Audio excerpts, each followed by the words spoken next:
Dans cette séquence, nous allons faire un exemple d'application sur le calcul des coefficients de Fourier. Donc, vous voyez, la fonction considérée, elle est périodique de période pi. Donc, tout de suite, vous devez écrire t égale pi sur un coin de votre brouillon. Et elle est définie par une information qui dit f de t égale t sur 0 pi. Deuxième information importante. Donc, première question, on aimerait tracer la courbe sur R. Faites une pause sur la vidéo, essayez de chercher tout seul et venez voir si vous avez juste. Donc ici, on a gradué en pi. Donc, première chose, on m'a dit que ma fonction elle était périodique de période pi. Donc ça veut dire qu'il faut un motif de longueur pi pour pouvoir ensuite le déplacer à gauche à droite. Tant que j'aurais pas eu mon motif de longueur pi, je ne peux rien faire. Et ma fonction elle est définie par f de t égale t sur un intervalle. Donc ça, tout de suite, vous devez savoir à quelle fonction on fait référence.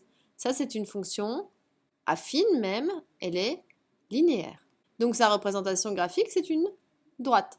Pour pouvoir tracer, deux manières de faire, soit vous connaissez le coefficient directeur leur donné à l'origine, soit vous placez des points. Placer des points, c'est ce qu'il y a de plus simple. Sachant que t, elle vaut 0 pi sur l'intervalle.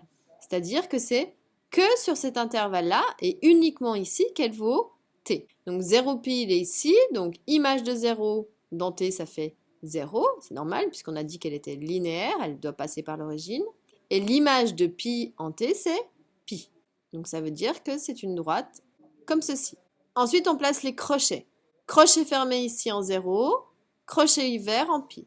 Crochet fermé en 0, crochet ouvert en pi. Maintenant, je vérifie que d'après mon énoncé, j'ai bien les bonnes informations. On me dit qu'elle est périodique de période pi. Donc je dois un motif de longueur pi. C'est vrai? Ici, j'ai bien un motif de longueur pi.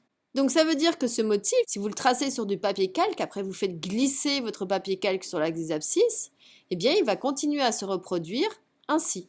Donc oblique, je repars à pi, tout de suite on renchaîne le cycle.